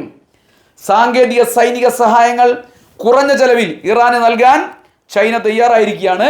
കൂടെ റഷ്യയും തയ്യാറായിരിക്കുകയാണ്. റഷ്യയുമായി ഡ്രോൺ മിസൈൽ സാങ്കേതിക വിദ്യ കൈമാറ്റം ചെയ്യാൻ ഇറാൻ ഇപ്പോൾ തയ്യാറായി കഴിഞ്ഞിട്ടുണ്ട്. അതോടൊപ്പം തന്നെ കടലിൽ സംയുക്തമായ യുദ്ധ അഭ്യാസങ്ങൾ നടത്തി സൈനിക സഹകരണം ഇരു രാജ്യങ്ങളും നടത്തിക്കൊണ്ടിരിക്കുക, ഉറപ്പുവരുത്തുകയാണ്. ഇതെല്ലാം ഇസ്രായേലിനെയും അമേരിക്കയും വളരെ പിടിപ്പിക്കുകയാണ്. അമേരിക്ക ഇറാനെ തകർക്കാൻ വേണ്ടി ശ്രമിക്കുമ്പോൾ, ഇസ്രായേൽ ഇറാനെ സമ്പൂർണ്ണമായി തകർക്കാൻ വേണ്ടി ശ്രമിക്കുമ്പോൾ അതിനെ സംരക്ഷിക്കാൻ ചൈന മുൻകൈ എടുക്കുന്നു, റഷ്യ അതോടൊപ്പം നിൽക്കുന്നു എന്നുള്ളത് അമേരിക്കൻ ആധിപത്യത്തിലേക്ക് ലോകത്തെ കൊണ്ടുപോകാനുള്ള ശ്രമങ്ങളെ ചെറുക്കും എന്നുള്ളതിൻ്റെ പ്രഖ്യാപനം തന്നെയാണ്.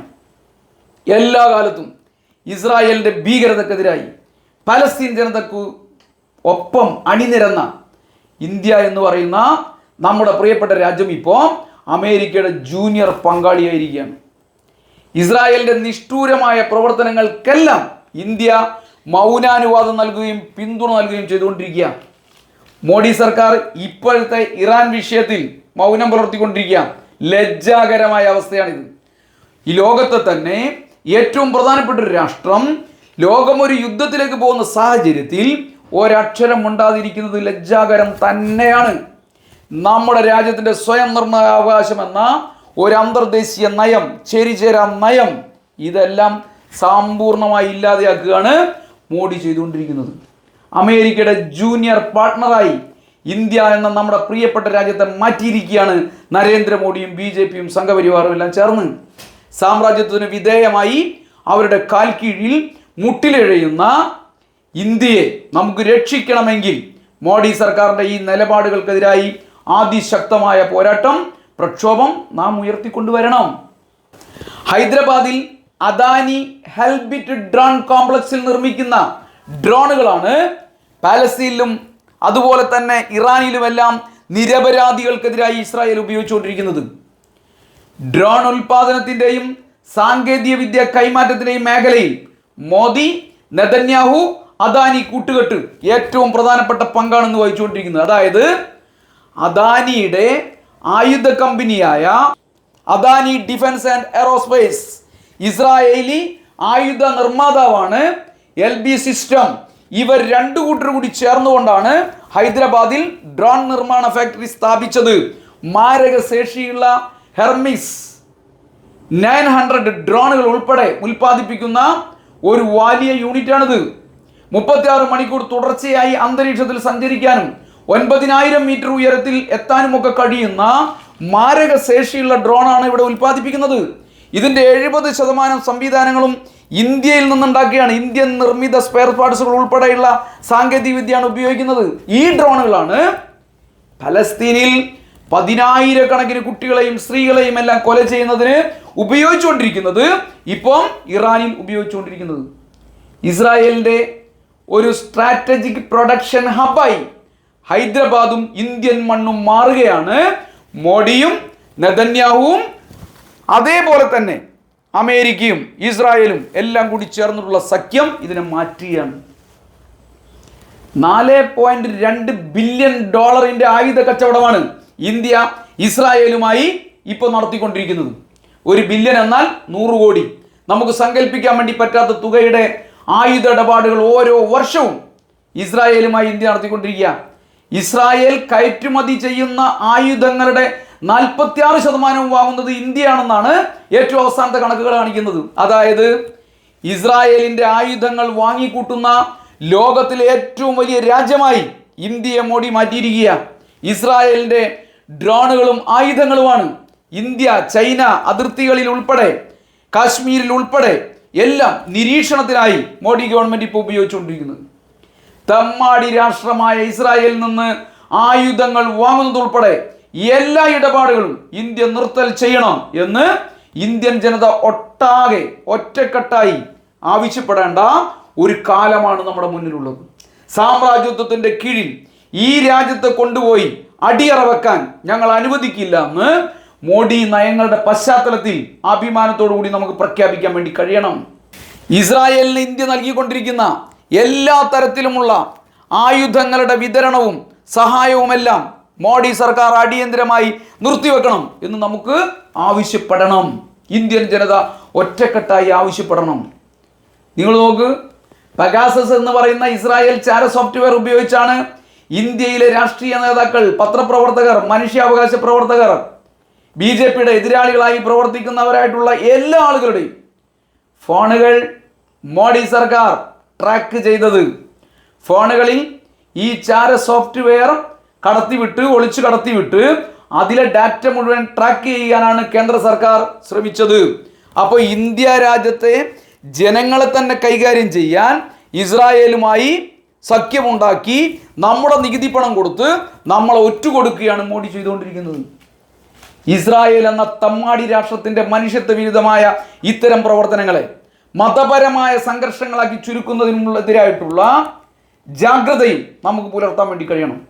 RSSും ഹിന്ദുത്വ ശക്തികളും ചിത്രീകരിക്കുന്നത് പോലെ ഇസ്രായേലിനെതിരായ പലസ്തീൻ, ഇറാൻ, പശ്ചിമേഷ്യൻ ജനതയുടെ പോരാട്ടം എന്ന് പറയുന്നത് മതപരമോ ഇസ്ലാമികമോ ഒന്നും അല്ല, മറിച്ച് ഈ ലോകത്തിലെ ഏറ്റവും വലിയ മനുഷ്യാവകാശ പ്രശ്നമാണ് അവർ മുന്നോട്ട് വെക്കുന്നത്.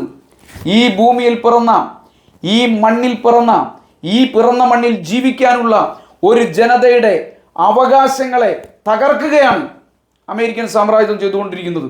അവർക്ക് മുകളിൽ സാമ്രാജ്യത്വ അധിനിവേശം അടിച്ചേൽപ്പിക്കുന്ന മനുഷ്യത്വരഹിതമായ ക്രൂരതകൾക്കെതിരായ ചെറുത്തുനിൽപ്പാണ് പലസ്തീൻ പ്രശ്നം എന്ന് പറയുന്നത്, പലസ്തീനിലെ ജനങ്ങളുടെ പോരാട്ടം എന്ന് പറയുന്നത്. യഹൂദന്മാരും മുസ്ലിങ്ങളും തമ്മിലുള്ള ഒരു മതവിചാരണയുടെ പ്രശ്നമല്ല ഇത് സിയോണിസ്റ്റ് വൽക്കരണത്തിൻ്റെ രാഷ്ട്രീയമാണ്. ആധിപത്യം, വംശഹത്യയുടെ രാഷ്ട്രീയമാണിത്. ഇത് അമേരിക്കൻ ആധിപത്യത്തിൻ്റെ അഹന്തയാണ്. രാഷ്ട്രീയമോ വർഗീയതയോ ഒന്നുമല്ല, മറിച്ച് ഇത് മനുഷ്യാവകാശത്തിൻ്റെ പ്രശ്നമാണ്. അമേരിക്കൻ സാമ്രാജ്യത്വം പശ്ചിമേഷ്യയിലും ലോകത്താകെയും ആധിപത്യം സ്ഥാപിക്കാൻ ഇസ്രായേൽ എന്ന ക്രിമിനൽ പങ്കാളിയെ ഉപയോഗിച്ച് നടത്തുന്ന കടന്നാക്രമണങ്ങളുടെ അവസാനമാണ് ഈ പറയുന്നത്. Iran, Palestine, Lebanon, Syria, Iraq അങ്ങനെ തുടങ്ങി ലോകത്താകെ അമേരിക്ക നടത്തുന്ന ആധിപത്യ ശ്രമങ്ങൾക്കെതിരായ ചെറുത്തുനിൽപ്പാണ് ഇപ്പോൾ നടന്നുകൊണ്ടിരിക്കുന്ന ഇറാനിലെയും അതേപോലെ തന്നെ പലസ്തീനിലെയും എല്ലാം ജനങ്ങളുടെ ചെറുത്തുനിൽപ്പ് എന്ന് പറയുന്നത്. നമ്മുടെ നാട്ടിൽ പലസ്തീൻ, ഇറാൻ പ്രശ്നങ്ങൾ നമ്മുടെ രാജ്യത്തും വർഗീയമായ ചേരിതിരിവിലേക്ക് കൊണ്ടുപോകാൻ RSS സജീവമായി ശ്രമിച്ചുകൊണ്ടിരിക്കുക. ഇസ്ലാം ഭീതി വർദ്ധിപ്പിക്കാനും ഇന്ത്യയിലെ മുസ്ലിം സമൂഹത്തെ ലക്ഷ്യവെക്കാനുമാണ് RSS എല്ലാ ഭീകരാക്രമണങ്ങളെയും ഉപയോഗപ്പെടുത്തുന്നത്. 2014 ശേഷം ഇന്ത്യയിൽ നിരവധിയായ തീവ്രവാദി ആക്രമണങ്ങൾ നടക്കുകയുണ്ടായി. മോഡിയുടെ കീഴിൽ രാജ്യം സുരക്ഷിതമാണെന്ന് വീമ്പിളക്കിക്കൊണ്ടിരിക്കുന്ന RSS ഭരിക്കുന്ന ഇന്ത്യയിലാണ് നമ്മുടെ എല്ലാ സുരക്ഷാ സംവിധാനങ്ങളെയും നിഷ്പ്രഭമാക്കിക്കൊണ്ട് കാറ്റിൽ പറത്തിക്കൊണ്ട് തീവ്രവാദികളുടെ ആക്രമണം നടന്നത്. നമ്മൾ മറന്നുപോരുത്, നടന്ന എല്ലാ ആക്രമണങ്ങളും ഇങ്ങനെ തന്നെയാണ്. ഇവർ എവിടെ നിന്നാണ് വരുന്നതെന്നോ, എങ്ങനെയാണ് ആക്രമണങ്ങൾ സംഘടിപ്പിക്കുന്നതെന്നോ, എങ്ങോട്ടാണ് സുരക്ഷിതമായി ഇവർ തിരിച്ചു പോകുന്നതെന്നോ ഇന്ത്യൻ ഭരണകൂടത്തിന് കണ്ടെത്താനേ ആവുന്നില്ല. പഹൽഗാം ഭീകരാക്രമണം കഴിഞ്ഞിട്ട് 2 മാസം കഴിഞ്ഞു. ഇവിടെ ആക്രമണം നടത്തിയ തീവ്രവാദികളെ കുറിച്ച് ഒരക്ഷരവും ഒരു വിവരവും മോഡി സർക്കാരിന് ലഭിച്ചിട്ടില്ല. ഈ നാണം കെട്ട വീഴ്ചകൾ മറച്ചു വെക്കുന്നതിനാണ് മുസ്ലിങ്ങളെ മുഴുവൻ തീവ്രവാദികളായും വർഗീയമായും ഇത്തരം പ്രചരണങ്ങൾ അവർ സംഘടിപ്പിക്കുന്നത്. ഇതേ നിലയിൽ തന്നെയാണ് പശ്ചിമേഷ്യയിലെ സംഘർഷങ്ങളെയും അവർ ഉപയോഗിക്കുന്നത്. സംഘപരിവാർ മാധ്യമങ്ങൾ മുസ്ലിങ്ങളെ ഒന്നടങ്കുന്ന മുദ്രകുത്തി ഇന്ന് നടത്തിക്കൊണ്ടിരിക്കുന്ന സംഘടിതമായ ശ്രമങ്ങൾക്ക് ജമാഅത്തെ ഇസ്ലാമിയും അവരുടെ പ്രോക്സി സംഘടനകളായിട്ടുള്ള തീവ്രവാദ ഗ്രൂപ്പുകളുമെല്ലാം ഒരുപോലെ സഹായം നൽകിക്കൊണ്ടിരിക്കുകയാണ്. പറയാതിരിക്കാൻ നിവൃത്തിയില്ല. 1948 മുതൽ പിറന്ന മണ്ണ് നഷ്ടപ്പെട്ട ഒരു ജനത നടത്തിയ പ്രതികരണത്തെയും പ്രതിരോധത്തെയും ഇസ്ലാമിക ഭീകരാക്രമണമായി ചിത്രീകരിക്കുകയും ഒരു ജനതയെ മുഴുവൻ അഭയാർത്ഥികളാക്കുകയും കൂട്ടക്കൊല നടത്തുകയും ഒക്കെ ചെയ്യുന്ന ഭീകര രാഷ്ട്രമായ ഇസ്രായേലിനെ ഭീകരതക്കെതിരായിട്ടുള്ള യോദ്ധാവായി ചിത്രീകരിക്കുകയാണ് RSS ഇപ്പോൾ ചെയ്തുകൊണ്ടിരിക്കുന്നത്. ഗാസയിലും വെസ്റ്റ് ബാങ്കിലും എല്ലാം ഇസ്രായേൽ നടത്തുന്ന അധിനിവേശവും ഗാസയിലെ കൂട്ടക്കൊലയും മനുഷ്യാവകാശ ലംഘനങ്ങളും ഇസ്രായേലിന്റെ അധിനിവേശവും എല്ലാം ലോകത്തെ ഏറ്റവും വലിയ ഭീകരതയും കടന്നാക്രമണവുമാണ്. ഇതിനെ മറയിടുന്നതിന് ഇസ്ലാമിക തീവ്രവാദ ഗ്രൂപ്പുകളെ വളർത്തുകയും സംരക്ഷിക്കുകയുമാണ് അമേരിക്കയും അതിൻ്റെ സഖ്യകക്ഷികളും ഇസ്രായേലും എല്ലാം ചെയ്തുകൊണ്ടിരിക്കുന്നത്. ഇന്ത്യ രാജ്യത്ത് അത്തരം ശക്തികളെ സംരക്ഷിക്കുകയാണ് മോഡിയും സംഘപരിവാറും ചെയ്തുകൊണ്ടിരിക്കുന്നത്. അതുകൊണ്ടാണ് ഇടക്കിടക്ക് തീവ്രവാദി ആക്രമണങ്ങൾ ഇങ്ങനെ ഉണ്ടായിക്കൊണ്ടിരിക്കുന്നതും അതിൻ്റെ പശ്ചാത്തലത്തിൽ വർഗീയ പ്രചരണങ്ങൾ സംഘടിപ്പിക്കാൻ RSS വലിയ താല്പര്യം എടുത്തുകൊണ്ടിരിക്കുന്നതും. ഇറാൻ പാലസ്തീൻ പ്രശ്നങ്ങളായി, ഇറാനിലെയും പാലസ്തീനിലെയും പ്രശ്നങ്ങൾ മുസ്ലിം പ്രശ്നങ്ങളായി RSS ചിത്രീകരിച്ചുകൊണ്ടിരിക്കുകയാണല്ലോ. ഇത് മുസ്ലിം പ്രശ്നമല്ല, മറിച്ച് ഒരു ജനതയുടെ മുകളിൽ അമേരിക്കൻ സാമ്രാജ്യത്വം നടത്തുന്ന ഏറ്റവും വലിയ അധിനിവേശവും കൂട്ടക്കൊലകളുടെയും വംശഹത്യയുടെയും എല്ലാം പ്രശ്നമാണ് എന്ന് ജനാധിപത്യവാദികളായ മനുഷ്യർ ഈ സമൂഹത്തിനകത്ത് നിരന്തരമായ പ്രചരണം നടത്തിയേ പറ്റൂ. യൂറോപ്പിലെ ഒരു വിഭാഗം രാജ്യങ്ങളും ഐക്യരാഷ്ട്രസഭയും എല്ലാം പലസ്തീൻ അവകാശം സംരക്ഷിക്കുമ്പോൾ ഐക്യരാഷ്ട്രസഭക്കകത്ത് അമേരിക്കയും ഇസ്രായേലും ഇന്ത്യയും മോഡിയും മാത്രമാണ് ഇതിനെതിരായ നില സ്വീകരിക്കുന്നത്. അമേരിക്ക, ഇസ്രായേൽ, ഇന്ത്യ ഈ 3 രാജ്യങ്ങളാണ് ഈ പറയുന്ന വിഷയത്തിൽ ലോകത്തെ മഹാഭൂരിപക്ഷം വരുന്ന രാഷ്ട്രങ്ങളുടെയും അഭിപ്രായത്തിനെതിരായിട്ടുള്ള നിലപാട് സ്വീകരിക്കുന്നത്. ഹിന്ദുത്വ രാഷ്ട്രീയത്തിൻ്റെ പ്രചാരണങ്ങൾക്കായി അല്ലെങ്കിൽ ഇന്ത്യയിലെ ജനങ്ങൾക്കിടയിൽ വർഗീയ ചേരിതിരിവ് സൃഷ്ടിക്കുന്നതിന് വേണ്ടി ഇത്തരം വിഷയങ്ങളെ ഉൾപ്പെടെ വർഗീയവൽക്കരിക്കുകയും അമേരിക്കയെയും ഇസ്രായേലിനെയും എല്ലാം അന്ധമായി ന്യായീകരിക്കുകയും ചെയ്യുകയാണ് മോഡിയും സംഘപരിവാറും ഇന്ത്യയിലെ ഭരണകൂടവും ഇപ്പോൾ ചെയ്തുകൊണ്ടിരിക്കുന്നത്. ബ്രിട്ടീഷ് അധിനിവേശത്തിനെതിരായി ഇന്ത്യൻ ജനത നടത്തിയ പോരാട്ടങ്ങളെക്കാളും ത്യാഗപൂർണമായ ചെറുത്തുനിൽപ്പാണ് പലസ്തീൻ ജനത ഇന്ന് നടത്തുന്നത്.